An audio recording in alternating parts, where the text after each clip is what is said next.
Hello, and welcome to the ammo making tutorial. In this tutorial, we're going to be covering all the things for ammo making. Ammo making is a mod that introduces the ability not only to collect and police your casings or your bullet tips that can be spawned into infected or people, but also allows you to pull apart ammo and then reconstruct ammo. You can also melt down bullet tips or casings, whether they're deformed or pristine, and make your own new casings or tips. It introduces stuff like the ammo press, the workbench, digital scale, funnel, and many various molds for being able to fill. Currently there are only 4 molds. There is a pistol and rifle tips mold, and there is a rifle and pistol tips, a rifle and casings mold. These cover all of the possible vanilla ammo that you can cast to make your own casings and tips if you melted them down inside of the crucible as provided in this mod. We'll be going over all of the stuff, so I hope that you enjoy this tutorial, and there'll be timestamps in the description below. Please feel free to skip to whatever area you need information on, and I hope you enjoy this. So the first thing we'll be covering is the spawning of deformed casings and deformed pistols and how they work. This is the very basics of the start of my mod and one of the coolest features in my opinion. So, when you have a weapon in your hand and you fire off a bullet, it will spawn below at your feet the deformed rifle casing. Now these are percentage chance based, and you need to see your server owner or understand that these will not always 100% spawn because the rifle casings may essentially, in theory, spew out of the gun and go flying a little bit further than need, or maybe you just can't spot them. All deformed rifle casings and deformed tips and pistol casing all are under the 50 vertice count, but I would recommend not setting this to 100% just to make it so you don't have tons of these spawning on the ground, but it shouldn't affect performance very much at all if it does, unless you're shooting like thousands upon thousands of rounds in less than a minute. Then you might have issues, of course. So we're going to demonstrate shooting infected with bullets. So this works for anything that has a inventory, such as infected or even players. Now, the percent chance for deformed bullet tips to spawn on infected versus players are 2 separate percentage chances, but it is interesting to note. What is cool about this is that you can police your casings to make it so people did not know that you were in the area, as well as you can also police the deformed tips inside of the infected. We just gotta... So we got one infected here. And then, of course, we can't see the other one because of its view geometry. But as you can see, there is a deformed rifle tip. And this is the same for the pistols. So if I were to spawn in a zombie AI and then pull my pistol, you can see here that I have deformed pistol casings. Again, the percentage is depending upon your server. I have it set to 100%.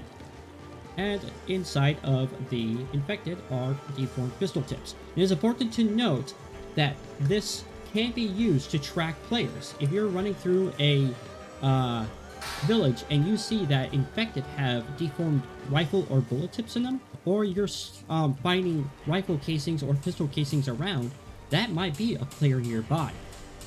The other thing to note about rifle and pistol casings, and even the tips, is they all can be melted down to recast your own pristine ammo. That can be anything of the vanilla ammo variants. So that is really cool. When you're shooting ammo, you can collect the ammo that you spent and hopefully be able to remake the ammo later. And this is the deformed casings and deformed tips section of the ammo making mod. Now the next part we're going to be going over is the ability to pull apart ammo and get back casings, tips, and gunpowder when you pull apart ammo. However, it should be noted that you're not always going to be getting back pristine tips and casings when you're pulling apart ammo, as the pliers can damage the casings or the bullet tips to the point where they would not be sufficient for making proper ammo that would not have issues when shooting.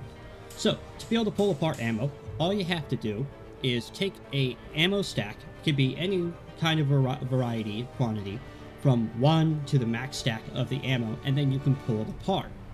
Now, when you pull apart the ammo, it will tell you pull apart 308 ammo, and then if you were to drop the ammo on the ground and then look at it, you could pull it apart on the ground.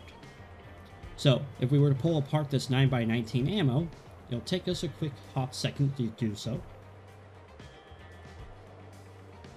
And then as you can see here, we got 15 pristine casings out of a stack of 25. We got 15 pristine bullet tips, and we got 4 deformed pistol casings and 4 deformed pistol tips. These are based off of percentages that your server owner has the ability to set, and they are not hard-coded. We also got 171 gunpowder. Now, your server has the right to state the amount of gunpowder saved from taking apart these casings. So, if it took, let's say, 80 gunpowder to fill a 9x19 casing, they could make it so you get back that 80 gunpowder when you pull apart the ammo. Or they can make it so you get back 70 gunpowder for pulling apart each bullet, or each bullet of 9x19. Thus making it so you can't automatically take the casings and refill them. It is up to the server owner, and it is up to you to ask your server owner if that is the case. This is the ability to pull apart ammo, and as such you can use all of this stuff to fill up your crucibles for remelting the ammo and casting it into either smaller or larger caliber casings or tips at your discretion. So the next stage of ammo making, to be able to make your ammo, you're going to need to find these items in-game to be able to attach to a workbench to be able to actually press the ammo. And the items are, we're going to need to find a digital scale, a funnel, a mounting plate, a press body, a handle, a mechanism, and of course, last but not least, a press die. Now, you need to find all of these items, and then we need to assemble the press completely. So to be able to assemble the press completely, first you take a handle, and then you attach it to your mechanism. And then when you attach the handle to the mechanism, you get a mechanism with a lever. Then all you have to do is go to the press body. It has a drop down. I will be making those icons for this shortly. And then you just attach the items to the press body. And you should have what looks like this when you are ready to complete the press body. So all you do now is you take put the press body on the ground, you take your wrench, and then with a wrench, you can assemble your press. And now, with a completed press, you can also take apart the press with your wrench if you wish to. Suggest it. You can take these 3 items and attach it to a workbench. So, what we're going to be doing now is we're going to be making the workbench to attach the scale, funnel, and the completed press to. We need a handsaw, and then what we need to do is we need to walk up to our wooden logs, and we need to saw workbench legs. Now you're going to need 2 wooden logs to be able to make the workbench legs, and it shouldn't take too long to do this. Each log gives you 2 workbench legs, so let's go ahead and cut these out real quick. So after you make your 4 workbench legs, all you have to do, and they are big by the way, is put them in your hand, and then you can make a workbench. And then you get yourself a workbench. Now this workbench has to be combined with the items, so you can attach a press to it. Alright. And there you go. And then you need to attach a funnel. There we go. And then finally you can attach your scale. Now that we have a completed workbench, we can choose to place our workbench nice and peacefully here. And as you can see, we have a gorgeous workbench. Alright, so now we're going to be covering, now that we have a completed workbench, how to actually fill your casings, prep your ammo, and then finally make ammo that you can put into a gun and shoot. First off, we're going to need the tips and casings of the same caliber, and then we're going to need gunpowder. Now, when we go to fill up our casings, all we have to do is take our Winchester casings, put them on our hand, and then we just grab the gunpowder and drag it over. Now, if you do not have enough gunpowder it will fill up as many casings as it can, and it will output the empty casings and then the filled casings equally. Now, when you go to fill up a casing and you get this next recipe thing, all it's stating is, do you want to make a Winchester casing or a overfill Winchester casing? So go ahead and fill up the 308 Winchester casing.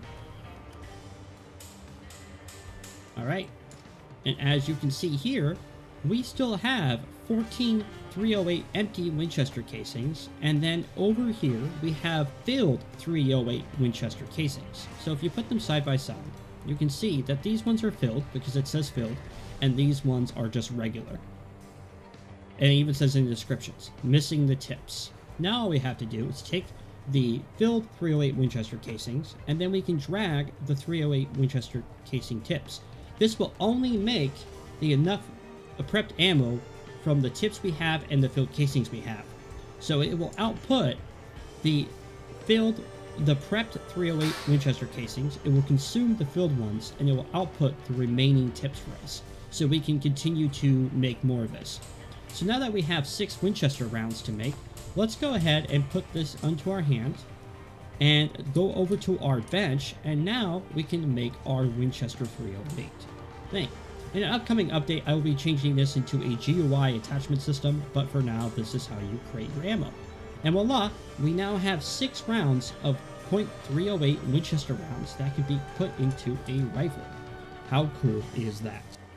Alright, next up we are going to be covering the smelting and casting part of ammo making. Smelting and casting allows you to take any caliber casings or tips ammo, fill it full of a crucible, melt it down into molten brass or molten lead, and be able to cast them out into molds that allow you to make any other kind of caliber of ammo you wish to have. Of course, the larger the caliber ammo, the more it fills up the crucible, and the more molten brass and lead you get out of it. Now, it is important to note that your server owner has control over how much time it takes to smelt down the tips, the casings, the min and max efficiency of it, and even the temperature to be able to cast the molten brass or the molten lead. It is up to your server owner, and therefore you need to ask them. Now, here we have our items that you're going to need. First off, you're going to need a standalone smelter. This is findable in the world and is the most important item that you need for your casting. The standalone smelter takes a large gas canister as its fuel source or a medium one. They all do matter, although a small gas canister cannot melt down brass, it just does not have enough gas time inside of it. So you can switch that on and stuff, but let's go ahead and look at our rifle, our molds. So now we have a metal rifle casing mold, and then we have a rifle tips mold, and then we have a pistol casing mold, and then we have a pistol tips mold. They are all unique. As you can see, the rifle molds are a bit bigger than the pistol molds.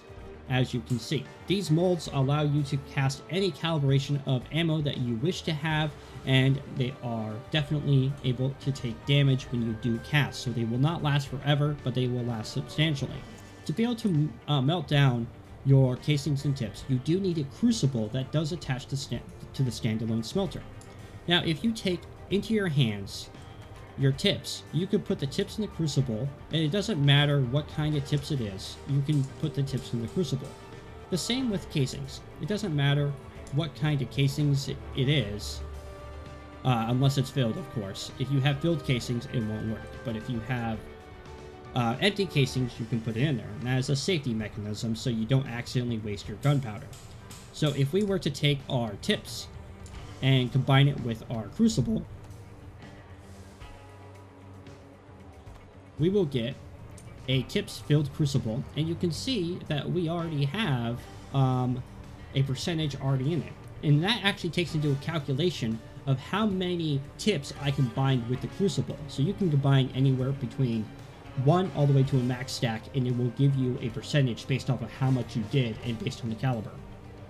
Now that we have the crucible started filled with tips, we can take a deformed rifle tips or any other kind of tips, and we can fill the crucible with the item. And now you can see it's up to 25%, and we take the 4 pistol tips, and now it's up to 33%, and so on and so on. Filling up the crucible is also dynamic, so you can fill up between 1 tip all the way up to a max stack of tips, and depending on the caliber of tips, it will fill the crucible up that much, as well as with the casings. So with the 308 Winchester rounds, it should fill it up quite a bit. So 39 is what it filled it up to.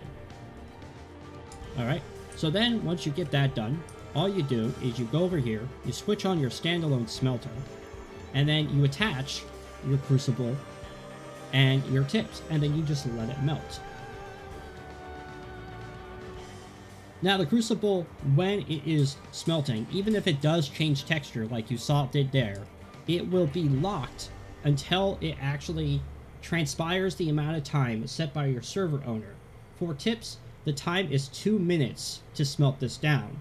And as you can see, the smelter has gone quite hot. Please do not stand on the smelter or too close to the smelter. It will eventually overheat you. So now that the smelter is unlocked, you can see that we have our molten lead here. And we need gloves to be able to take the molten lead when it is really hot. Then let's go ahead and switch off the thing. Now, if you ever do have some molten lead, and let's say that it's like 1% or 2%, you can look at the smelter with the crucible in hand and empty it, and it will give you an empty crucible. Although, I wouldn't recommend it. So now, if we go over to, let's go to third-person mode. And now you can see here, I can cast my 22 LR tips. I can cast my 9x19 tips. I can cast 45. I can cast 357. And I can cast 380. And then it goes back. Now, all I am doing is left-clicking to be able to do this. And if I go over to my rifle tips mold, I can do the same.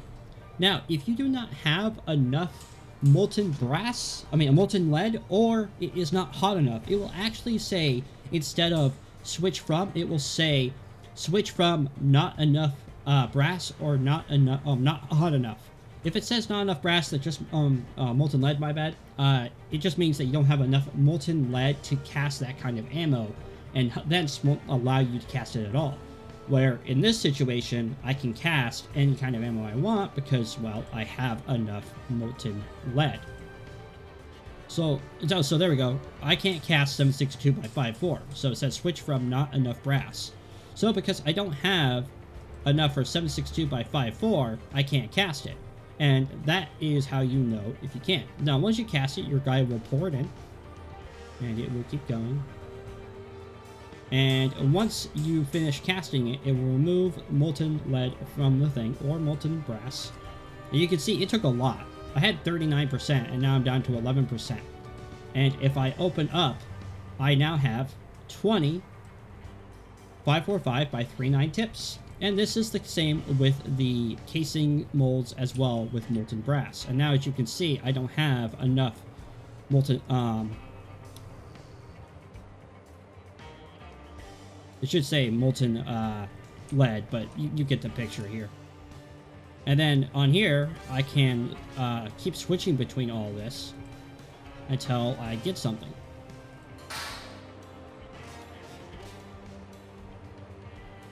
So, I don't have enough temperature, is what's happening. So all I do is I put it back on the crucible, I switch the smelter back on, and then I let this heat back up. Right? So, we're going to get it back up to 400 degrees.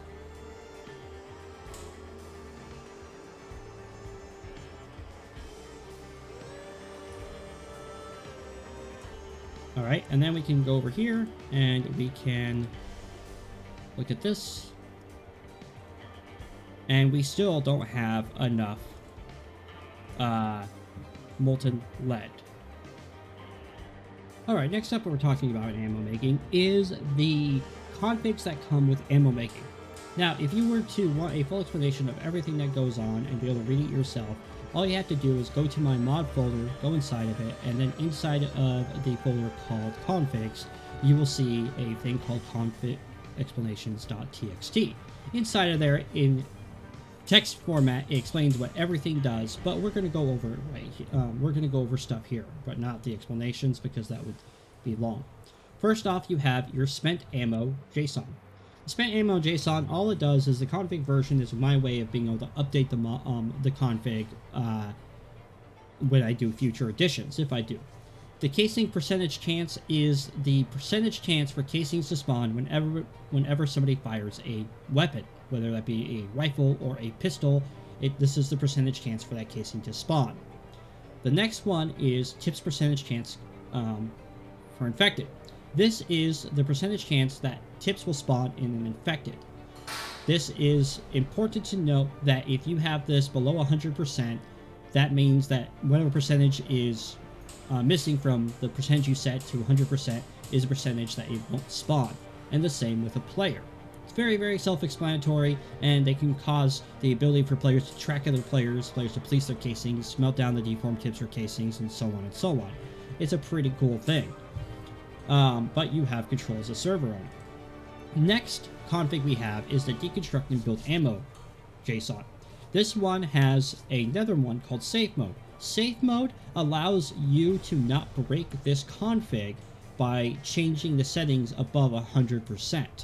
If you do turn off safe mode and you set above 100%, I cannot help you as you are breaking my safe modes. Now, the gunpowder percentage required is the gunpowder percentage required to fill a casing. These numbers that are required to fill a casing are hard set, but if you choose to make it so it's really easy to fill casings full of gunpowder, you can. Mind you, if it is 100 gunpowder to fill a casing and you set it to be 80, it would take only 80 gunpowder to fill that casing instead of my default 100, just for example. Gunpowder percentage saved is essentially what it states. Line 7 is when you pull apart a bullet, it will save 100% of the gunpowder required to do it. So a previous example, if it took 100 gunpowder to make a bullet by default, and you have this to 100%, line 7, it would give them back 100 gunpowder. But with my default, it would give them back 85 out of that 100 gunpowder that required to make the bullet. This helps keep people from taking apart bullets just to put them back together again, and actually makes it so the players have to think about what bullets they pull apart. Also means that it's not going to always be easy to farm bullets for gunpowder. The next one is tips save percentages. This is what happens. The tips save percentage and the KC save percentages are the same.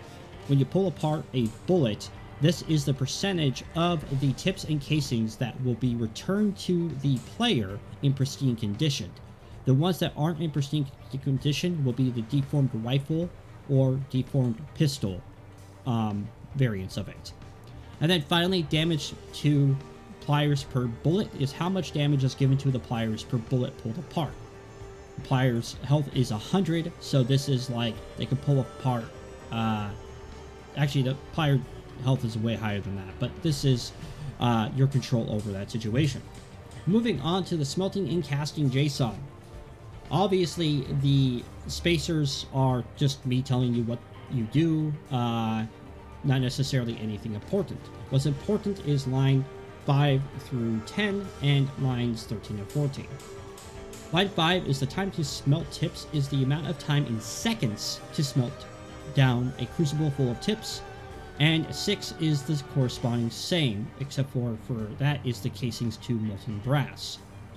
The smelter efficiency min and max is the min efficiency of the smelter and the max efficiency of the smelter. And what this means is that if you put a crucible at 100% filled with tips, that it can output a crucible of molten lead at 90% minimum and a maximum of 100% of molten lead, meaning that a person who smelts down molten or tips to get molten lead will not always get back exactly what they put into it. This is just a balancing situation. You can put these back both to 100% and not have to worry about it, or you can make it more punishing, up to you. The smelter heating rate and the smelter cooling rate are just rates on how fast the smelter heats up and how slow it takes to cool down. While the smelter is hot, you cannot pick it up, so that's something to take into consideration for your folks. 13 and 14 are the temperatures to cast tips and casings. These are the temperatures in game, and if you do not have your lead hot enough or your brass hot enough to these numbers, they will not be able to cast their ammo. And that is pretty much sums up the config explanation and the ammo making tutorial. I hope you folks enjoyed it, and I hope you all have a wonderful time.